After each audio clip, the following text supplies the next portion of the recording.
মহিলাদের ব্যাপারে আরেকটা প্রস্তাব দিছে, যেটা কঠিন খারাপ বিষয়।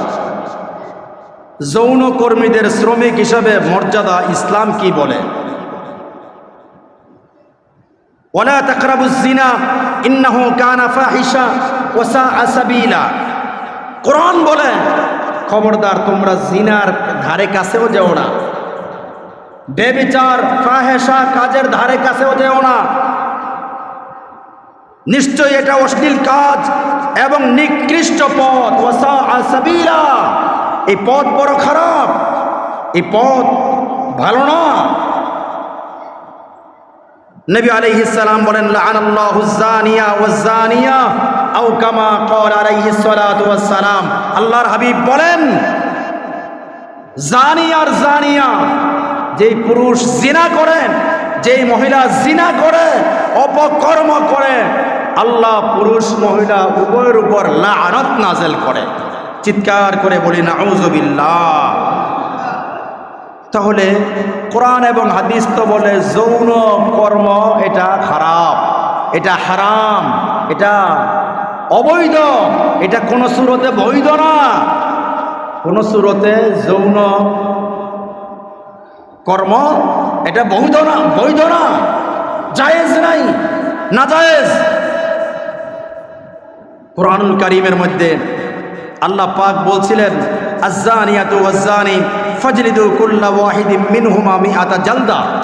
কোরআন বলছে যদি কেউ জিনা করে, অপকর্ম করে, হারাম কাজ করে কোন যুবক যুবতীর সঙ্গে, পুরুষ মহিলার সঙ্গে, তাহলে 100 বেত্রাঘাত করো, 100 বেত্রাঘাত করো।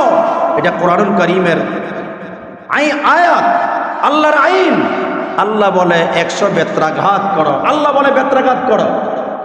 আর বর্তমান নারী সংগঠন এরা বলে যে যৌন কর্ম বা এই জাতীয় কাজ করলে তাকে পারিশ্রমিক দেওয়া লাগবে, এই পারিশ্রমিকটা নিশ্চিত করতে হবে এবং স্বাধীনতা দেওয়া লাগবে। নাউজুবিল্লাহ, জোরে বলবেন না? চিন্তা করছেন? কোরআন বলে বেত্রাঘাত করো, আর সরকারের কাছে গিয়া সুপারিশ মালা দেয় যে নারীরা যেন বঞ্চিত না হয়, জিনা করলে, এই কাজ, এই জাতীয় কাজ করলে অবশ্যই যেন তাদের পারিশ্রমিকটা নিশ্চিত হয়ে যায়। নাউজুবিল্লাহি মিন যালিক। আমি আপনাদেরকে আহ্বান জানাবো, দিন দিন কেমন জানি মানুষগুলো যেন ইসলাম ছেড়ে একমাত্র কারণ হলো আমরা কোরআন সম্পর্কে পড়ি না, হাদিস সম্পর্কে আমরা পড়ি না, কোরআন লেখাপড়া করি না, হাদিস লেখাপড়া করি না, আমরা ওলামাদের বয়ান শুনি না, আলেমদের কাছে আসি না, আলেমদের সহবতে থাকি না, আলেম থেকে বিচ্ছিন্ন অবস্থায় থাকি। যার কারণে যুক্তি দিলে, তর্ক দিলে, বুঝাইলে আমরা বুঝ মাইনা যাই, এলেম না থাকার কারণে। এজন্যই তো আমার নবী বলেছিলেন আলাইকুম বিমাজালিসিল উলামা, তোমাদের জন্য উচিত আলেমদের মজলিসে ঘন ঘন যাবে, আলেমদের কাছে সবক শুনবে, আলেমদের কাছে কোরআন শুনবে, হাদিস শুনবে, তাহলে তোমাদের জাহালাত দূর হয়ে যাবে, যুক্তি কাজে আসবে না। মুসলমান কোরআন হাদিস ছাড়া কিচ্ছু বোঝে না।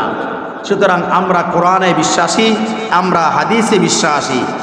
আল্লাহ তাআলা তো ইন্নাল্লাহা ইয়া'মুরু বিল আদলি ওয়াল ইহসান, নিশ্চয় আল্লাহ আদেশ দেন ন্যায় বিচারের, উত্তম আচরণের। আল্লাহ তাআলা তো ন্যায় বিচার। ওমা রাব্বুকা বিযাল্লামিন লিল আবিদ। আল্লাহ তাআলা নবীকে বলে, হে নবী আপনি বলে দিন আপনার রব, আপনার আল্লাহ কোনো বান্দার প্রতি জালেম না। ন্যায় বিচার শিখতে হলে শিখতে হবে আল্লাহর কাছে, ন্যায় বিচার শিখতে হবে কোরআন থেকে, ন্যায় বিচার শিখতে হবে হাদিস থেকে। কোরআন হাদিস ছাড়া ন্যায় বিচার পাওয়া সম্ভব না। এই কথার সাথে আমরা সবাই একমত কিনা? ন্যায় বিচার একমাত্র কোরআন আর হাদিসের মধ্যে বিদ্যমান। আল্লাহ তাআলা আমাদের সবাইকে ন্যায় বিচার কোরআন ও হাদিস থেকে সংগ্রহ করার